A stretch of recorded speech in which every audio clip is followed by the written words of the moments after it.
안과 환자들을 돌려보낼까요? 왜? 안과 닥터박은 어디 가는데? 닥터박은 원장님 댁에 갔어요. 사모님을 치료하러 간다고 하던데요. 집사람한테? 원장의 집으로 갔다는 의사. 사실 원장 아내와 의사의 관계는 난 원장의 부인이란 걸 잊지 말아주세요. 부인. 이러시면 안 돼요. 놔주세요. 엄마, 왜 그래? 아니야. 아저씨는 엄마랑 할 얘기가 있어서 그래요. 그러니까 나가노라. 싫어. 아저씨도 믿고 엄마도 미워. 나랑 같이 놀아주지도 않고. 애들이란 정직하고요. 가겠습니다. 그런데 그때 가지 마세요. 아 잠시만요. 이게 이렇게 되면 하지만 마지막 순간 김영애 누님은 그렇게 절 싫어하고 계실 줄은 몰랐습니다.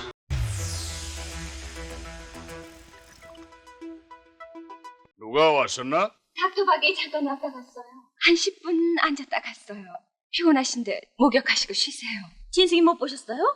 진숙이 너랑 함께 있지 않았어? 여기 사랑하는 딸이 누군가에 의해 죽임을 당한 모습을 보여주며 여러분 오늘 주연은 뭐 김영애, 원미경 누님 아 진짜 몇몇 사람들은 대한민국의 이게 최고의 영화 중 하나다라고 생각하거든요. 81년도에 나왔다는 게 믿어지지 않을 정도로 재밌는 오늘의 영화 시작합니다. 아유 담배 연기. 마나님은 식음을 전폐하고 알아눕질 않나. 남자분은 서재에서 꼼짝도 안 하시니. 어서 내려가 보세요. 경찰에서 찾아오셨어요. 범인 허다리가 유치장에서 목을 를 했습니다. 그날은 정신 이상이 생긴 것 같습니다. 갓난아기를 남겨놓고 아내가 죽었으니 경찰에선 범인이 죽었으니 도리 없이 손을 떼게 된 거죠. 자 그럼 네. 정신병이 있었던 범인이 극단적인 선택을 했다고 경찰이 알려줬지만 병원 원장인 신성민의 분도는 다른 곳에 있었습니다. 정작 범인은 따로 있어. 내 아내와 박동원 그 두 사람이야. 목에는 키스마크가 생기고 그 수북한 담배꽁초를 태울 동안 그들은 무엇을 하고 있었단 말인가? 서울의 강 선생 얘기 들으셨어요? 죽은 범인의 갓난아기를 강 선생이 맡고 있다는 얘기. 경찰에서 춘천 도립병원으로 보낸 걸 병원 측에선 서울에 있는 강 선생 영화원으로 보내왔대요. 그리고 병원 원장 성민은 엄청난 결정을 하게 되는데 이해하기 힘들구만. 이 세상에 자기 딸을 죽인 자의 자식을 데려다 기르겠다니. 원수를 사랑하라. 현실적으로 가능할까? 내 아내도 요즘 와서는 눈물을 흘리면서 예쁜 기지바이를 하나 얻어다 달라는 거야. 자네 아내도 범인의 딸을 기르겠다는 건가? 아내는 몰라. 영원한 비밀이란 없겠지. 좀 잔인하다고 생각하지 않아? 비밀은 절대로 지켜야 하네. 지키지. 자네 아내는 물론 처리가 큰 다음에도. 물론. 정말 아내에겐 속이고 범인의 아이를 입양해 옵니다. 아무것도 모르는 가족들은 엄마 또 웃었다. 자, 엄마하고 아빠한테 갈까? 우리 양자가 이렇게 이쁠 수가 없어요. 우리 공주님, 아빠한테 안겨볼까? 난 너무 작은 아기를 안으면 떨어뜨릴 것 같아서. 그런데 사실 남자에겐 다른 뜻이 있었습니다. 이것이 바로 복수라고 생각했기 때문에 난 범인의 자식인 줄 모르고 기르는 배신자의 모습을 보고 싶은 거야. 나중에 그 애가 범인의 자식인 줄 알고 발을 동동 구르는 아내의 모습이 보고 싶은 거야. 시간은 흐르고 여자아이는 양자라는 이름으로 엄마와 오빠의 사랑을 듬뿍 받으며 착한 딸로 자라고 있었는데 그럴수록 남자의 고통은 커져갔습니다. 결국은 참지 못하고 양자의 아버지인 범인에게 편지를 쓰려고 하는데 하지만 세상엔 비밀은 없는 법. 결국 아내가 이 편지를 보게 되고 나도 양자를 어떻게든 사랑해보려고 노력을 했네. 너의 원수를 사랑하라는 말을 나의 일생의 과제로 삼고 살아가겠다고 난 자신 있게 말했지만은 호숫가에서 죽어간 어린 진석의 모습을 생각할 때 양자의 머리조차 쓰다듬어 줄 수가 없었네. 내가 양자를 맡은 것은 아내에게 범인의 자식을 기르게 만들어주려는 잔인한 생각을 했었다는 것을 고백하네. 나중에 양자가 범인의 딸인 줄 알고 발을 동동 구르는 아내를 보고 싶었던 거야. 결국 나라는 선에는 양자가 범인의 딸이라니 거짓말이야, 거짓말! 잠시 후 양자가 들어오는데 이성을 잃어버린 김영애 누님은 엄마, 어디 아파? 같이 죽어줘. 양자야, 엄마가 잘못했어. 엄마 왜 화났어? 엄마가 나빴어. 엄마는 꿈을 꾸고 있었어. 엄마를 용서해 주겠니? 아빠는 오빠한테도 말하지 말아줘. 누구한테도 말하지 않을게. 말은 그렇게 했지만 양자는 정말로 엄청난 충격을 받게 됩니다. 빨리 돌아오너라. 엄마가 잘못했다. 양자야. 며칠 뒤 양자는 집으로 돌아왔는데 나 있지. 학예회에 나가게 됐어. 그래서 범인의 딸을 학교에서 춤을 추게 할 수는 없어. 이 모든 건 남편 잘못이야. 내 잘못은 없어. 하지만 김영애 누님은 마음이 쉽게 사그라들지 않았습니다. 양자를 볼 때마다 자신의 딸이 생각났고 그래서 점점 양자를 멀리하고 차별합니다. 그 사실을 모두 보고 느낀 아들은 양자가 불쌍하지 뭐야. 어두운 애니까 엄마는 옷도 안 해주고 아버진 머리도 한 번 쓰다듬어 주지 않고. 엄마 어디 가셨니? 친구네 집에 가셨어요.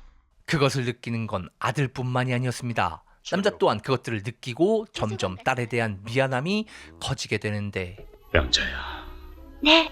아버지가 한번 업어줄까? 우리 양자 꽤 무겁구나. 양자 우는구나. 바보같이. 그리고 남잔 그동안 딸에게 사랑을 주지 못한 걸 사과합니다. 아버지가 그동안 잘못했다. 결국 이렇게 시간은 흐르고 오빠한테서요? 이번 가는 길에 같은 방에 하숙하고 있는 윤영하 군과 같이 가기로 했다. 오빠가 이번 방학에 친구랑 같이 온대요. 어머니, 제가 할게. 넌 시장이나 다녀와라.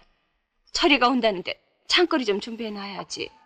와 눈이 진짜 많이 왔네. 저거 근데 저렇게 하면은 장보기는 편하겠는데요? 이 근처에 신성민 박사님 댁에 있다는데 혹시 아십니까?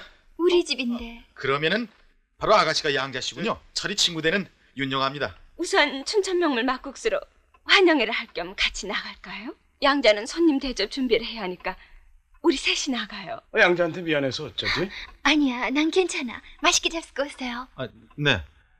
집안의 분위기, 특히 김영애 누님의 차가움은 세월이 흘렀어도 전혀 변하지 않았습니다. 내일은 우리 영아랑 셋이서 등촌폭포 놀러 갈까? 이렇게 세 사람은 아주 즐거운 시간을 보내는데 사실 이영하 형님은 영아 학생 있을 때는 집안이 시끌벌적대더니 갑자기 조용해졌군. 양자를 좋아하나 봐요. 그래? 당신 요즘 와서 양자를 대하는 게 왜 늘 그 모양이야? 내가 어쨌게요? 좀 더 사랑해주면 안 돼? 뭐라고요? 그렇게 저도 생각이 있다고요. 생각이라니 뭘? 우리 철이하고 양자를 결합시키는 게 어떨까 하고요. 뭐라고 하는 소리야? 그 두 아이는 어디까지나 형제. 같은 지붕 밑에서 자라서 결혼을 하다니 말도 안 돼. 왜 좀 솔직하지 못하세요? 양자는 범인의 딸이니까 결혼시킬 수 없다고. 뭐라고? 드디어 자신이 알고 있는 모든 이야기, 편지에서 본 모든 내용을 전부 알고 있었다고 말하는 아내.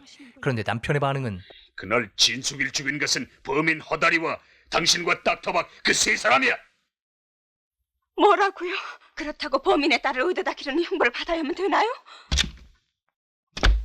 그리고 그 이야기를 아들까지 모두 듣게 되고 난 우리 어머니가 그런 너절한 사람이라고는 생각도 못했군요. 어머니 남자를 끌어들였고 아버지는 복수를 하기 위해 범인의 딸을 데리고 왔어요. 양자는 어떤 집보다도 이 집에 사는 게 제일 불행해요. 이따위 불행의 씨가 뿌려진 집이라는 걸 알면 양자는 여기서 살지 않을 겁니다. 난 대학을 나오면 양자와 결혼하겠습니다. 드디어 양자는 고등학교를 졸업하고 양자와 계속해서 연락하고 좋아하고 있었지만 김영애 누님의 방해로 만나지 못했던 영아는 이제는 직접 집으로 찾아오는데 어서 와요. 사실 우린 그동안 서로가 오해를 했었죠. 근데 이제야 겨우 풀렸습니다. 아주머니는 우리들이 교제하는 것을 찬성하지 않는 것 같군요. 그걸 이제야 알았어요? 그 이유를 알고 싶습니다. 말하기 거북한 게 있는데. 상관없습니다. 저희 어떤 점이 마음에 안 드시는지 알고 싶습니다. 말하기 거북하다는 건 양자 쪽에 있어요. 양자씨라고요? 어떤 일이에요, 어머니? 말해도 좋아? 양자의 비밀을? 좋아요. 무슨 말씀을 하셔도. 아주머니 그만두십시오. 양자 아버진 우리 진숙이를 지킨 범인이야. 엄청난 이야기지만 진실을 말해준 키워준 엄마, 복수심에 불타는 김영애 누님은 아주머니 우리 진숙이는 네 아버지가 죽였어. 거짓말이에요. 거짓말이 아니에요. 그게 사실이라는 증거가 어디에 있습니까? 그때 신문과 일기책에 바로 양자 아버지. 여기에 양자 씨의 부친이라고 어디에 써 있습니까? 그 일기장을 보면 알아요. 서울의 강유진 씨를 통해 얻은 게 양자라고 분명히 써 있을 테니까. 양자 씨가 서령 살인범의 딸이라고 할지라도 전 따라나지 않습니다. 이제 그만들었어요. 그리고 양자는 이제 결심합니다. 신씨 가문의 딸로서 키워주시는 애에 아무 보답도 못하고 죽어버린다는 것은 정말 죄송스럽기 짝이 없습니다. 제가 진숙 언니를 죽인 범인의 딸이란 것을 안 지금 제가 서 있는 땅이 흔들리는 것을 느꼈습니다. 저는 지금 어머니가 지국의 군일을 조금도 원망하지 않습니다. 오히려 얼마나 쓰라린 나날을 보냈을까 하고 진심으로 송구스럽게 생각합니다. 그러나 저는 이제 살아갈 힘이 없습니다. 외곳으로 살아가려는 저의 마음에도 빈점이 있습니다. 아버지, 어머니, 제발 진숙이 언니를 죽인 저의 아버지를 용서해 주십시오. 아무것도 모르고 이럭저럭 살아가기보다는 지금 죽는 것이 제게는 행복합니다. 모두 안녕. 결국 여잔 극단적인 선택을 하고 아니 애가 어머니! 네가 죽긴 왜 죽어 바보같이. 나 원장이야. 위세척기 가지고 구급차 빨리 보내. 다행히 양자를 발견하게 되지만 여자야! 빨리 구급차 실어. 도대체 어떻게 된 일입니까? 그리고 양자를 입양해준 고아원 원장을 포함한 모든 사람들도 이 소식을 듣고 급히 집으로 오는데 가망이 없어. 도대체 얼마나 먹은 거야? 많은 양인 것 같아. 내가 나빴어. 용서해주게. 무슨 소리야? 양자 씨는 범인의 딸이 아니에요. 다른 사람의 아이라는 겁니다. 이렇게 밝혀지는 또 다른 진실. 그때 나는 다른 애를 자네에게 준 거야. 자네 이 친구 기억나나? 대학 시절에 미학부에 다니던 김광민이란 친구야. 신촌 쪽에 하숙을 하고 있었어. 주인집 이성애란 여자와 이혼을 했었지. 최일수라는 이성애의 남편은 전쟁에 나가 있었어. 남편이 돌아올 무렵 그 여자는 아이를 낳게 됐어. 그 두 사람은 남편이 전쟁에서 죽은 줄로만 알았지. 그 아이가 양자야. 왜 나를 줬나? 난 자네의 부인이 불쌍했던 거야. 왜 아무것도 모르는 자네의 부인이 범인의 자식을 길러야 하느냐고 말이야. 다시 한번 정리해 드리지만 결국 양자는 그 살인범의 아이가 아니라는 겁니다. 그리고 잠시 후 살았군. 살아줬구나. 아버지, 어머니를 용서해 주겠지? 아니에요. 나쁜 건 제 쪽이에요. 걱정을 끼쳐드렸어. 여보세요. 이야기는 여기서 끝나지 않습니다. 오빠는 누군가를 찾고 있었는데 무슨 일이세요? 실례했습니다. 잘못 봤습니다. 저와 비슷한 분이 계신가 보죠? 제 누이 동생입니다. 몇 살인데요? 19살입니다. 양녀입니다. 과연 오빠는 누굴 찾은 걸까? 한편 부모들은 양자 생모인가요? 네. 어디에 있어요? 보이질 않는 걸 보니까 돌아간 모양입니다. 우리나라 제1의 명문대학에 들어온 느낌이 어때? 학교가 참 좋아요. 입학 수속 절차는 내가 해줬으니까 수강 신청서 작성도 내가 해줄까? 아이 오빠, 내가 뭐 어리는가? 그래, 서울 일은 잘 됐어? 철이는 인턴 과정이니까 별 걱정이 없는데 양자는 자꾸만 자취를 하겠다는 걸 억지로 하숙을 시켰어요. 이제 이 큰 집에 우리 두 내외만 남았구려. 산다는 건 퍽 쓸쓸한 거예요. 사람이란 용서를 빌고 용서를 하고 그렇게 살아가는 건데 절 용서해 주시는 거죠. 당신도 날 용서해줘요. 그리고 양자에겐 누군가가 찾아옵니다. 뜨개질할 장소가 마땅치 않군요. 아가씨는 여길 좋아하나 보죠? 문과죠? 난 이공과인데. 댁도 여기를 좋아하나 보죠? 아닙니다. 난 아가씨가 언제나 여기로 오니까 나도 따라올 뿐입니다. 뭐라고요? 실은 아가씨가 너무나 우리 엄마 닮았기 때문입니다. 동생일지도 몰라. 학생 이름이 뭐예요? 나요? 최민철이요. 최일수, 최민철. 아가씨 이름 알고 있습니다. 신양자씨. 어쨌든 나하고 친구가 돼주시겠어요? 친구요? 네, 격이 없는 친구. 어렸을 적부터 유달리 어머니를 좋아했습니다. 난 아무한테나 엄마를 좋아한다는 말은 안 합니다. 근데 아가씨한테는 말하게 되어버렸습니다. 자, 그럼 또 만나요. 원미경 누님 거의 확실히 남자가 자신의 친동생일 수 있다는 강한 느낌을 받았는데 남자는 계속해서 여자의 주변을 맴돕니다. 저도 오늘부터 백카페에 참석하기로 했습니다. 뭐 별로 그림은 좋아하지 않지만은요. 좋아하지 않으면서 입회했어요? 댁이 서클에 있지 않습니까? 서클은 그런 식으로 입회하는 게 아니에요. 댁은 날 싫어하는군요. 난 댁과 친구가 되고 싶은 것뿐이에요. 근데 찬스가 없기 때문에 우라가 치밀어요. 모든 일이 자기 뜻대로 안 된다고. 신경질적인 것도 고쳐야 하고요. 애기 그러라면 그러죠. 같은 혈육임을 알면서도 말할 수 없는 나의 존재는 무엇일까? 뭐라고 죄송한 말씀을 드려야 할지. 이건 낳은 부모하고 기른 부모의 대면은 나도 입회한 적이 없어 묘한 기분인데. 아버지는 드디어 원미경 누님의 친엄마를 만나게 되는데 상의하실 일은 뭡니까? 우리 민철이가 양자하고 친구 사이가 되었다는가 봐요. 민철군이 양자에 대한 관심도가 너무 강하다는 뜻이로군요.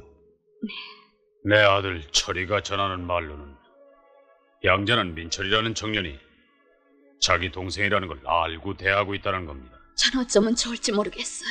양자는 누구의 아이도 아닌 제 자식입니다. 거긴 양자가 영리하니까 그런 일집은 능히 잘 처리해 나갈 겁니다. 민철이는 제가 범한 죄를 알면 결코 절 용서하지 않을 거예요. 한편 서로를 좋아하며 만나고 있었던 원미경 누님과 이영화 형님은 미안합니다. 기다리게 해서. 친구놈 차를 빌려오느라고요. 자동차를요? 네. 가끔 양자 씨와 겨울 드라이브를 하는 것도 괜찮을 것 같아서요. 오늘은 양자 씨에게 솔직한 대답을 듣고 싶군요. 철이와 내가 양자 씨를 놓고 언제까지나 동격 동률로 지낼 수만은 없지 않습니까? 그렇습니다. 오빠인 철이도 양자가 친동생이 아니라는 사실을 듣고 양자를 좋아하고 있었습니다. 제가 약을 먹기 전까진 확실히 영아 씨가 좋았어요. 철이 오빠는 어렸을 적부터 저를 무척 돌봐주셨어요. 그런 심정 저는 좀 더 소중하게 받아들이지 않으면 안 될 것 같아요. 죄송해요, 영아 씨. 아닙니다. 양자 씨를 달래만 건 여기 아니에요. 계셨군요.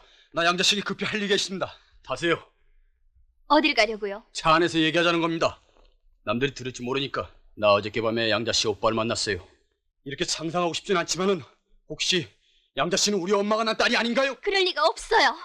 난 신성민 씨 엄연한 딸이에요. 그렇지만 누구도 자기가 태어났을 때 이걸 기억할 수는 없잖아요. 난 그런 어처구니 없는 말 들을 필요가 없어요. 잠자코 계세요. 필요가 있는지 없는지는 우리 엄마를 만나보면 돼요. 싫어요, 난. 무슨 짓이에요? 여기까지 가주셔야겠습니다. 거의 확신하며 강제로 같이 어머니를 만나러 가자는 친동생 이영화 형님은 그 모습을 보곤 바로 뒤를 쫓아가는데 이러다 큰일 나겠어요. 제발요, 제발. 네. 자수! 위험해요.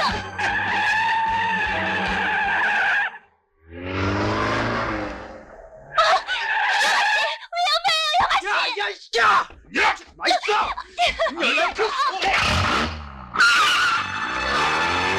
영아 씨! 이봐요, 빨리 병원으로 가야 해요. 이제서야 정신을 차린 남자 일단 급하게 병원으로 갔지만 어떻대요? 역시 실패야.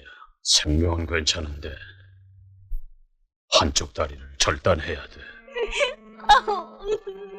이러다가 네가 큰일 나겠다.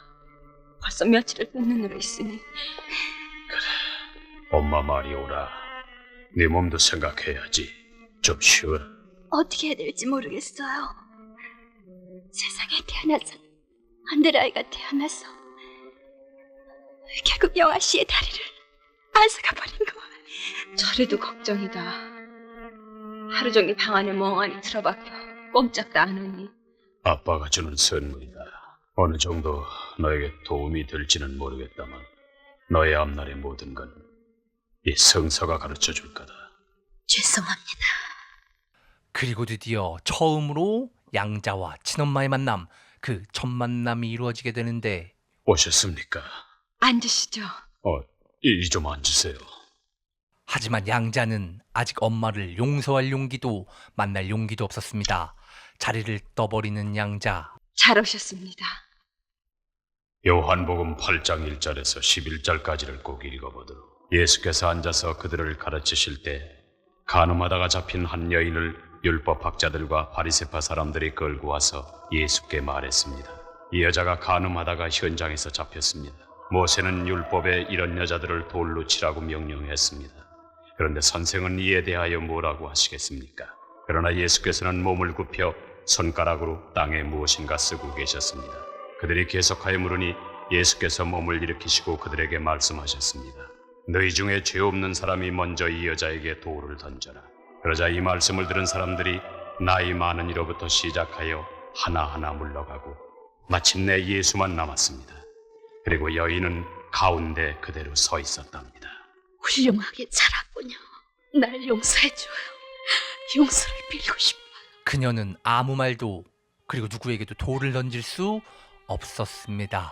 내 다리가 하나가 됐다는 것에 양자 씨가 책임을 느끼고 있다면 그건 잘못입니다. 동정이나 감상으로 저를 위해서 희생하겠다는 생각은 그만두십시오. 아니에요, 희생이.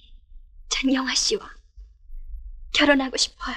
그 말씀 고맙게 받아들이겠습니다. 그러나 우린 지금 다분히 감상적인 처지에 있습니다. 정말 유학 가시겠어요? 한국엔 있고 싶지 않으니까. 용서하세요, 오빠. 사과할 거 아무것도 없어. 내가 양자 입장이라도 영화를 택했을 테니까. 어쨌든 어렸을 때부터 우린 오빠와 동생 사이였으니까. 양자와 꼭 닮은 아가씨야. 어딘가 있을지도 몰라. 지금까지 과연 양자와 영화는 결혼할 수 있을까요? 양자의 친동생 민철은 어떻게 될까요?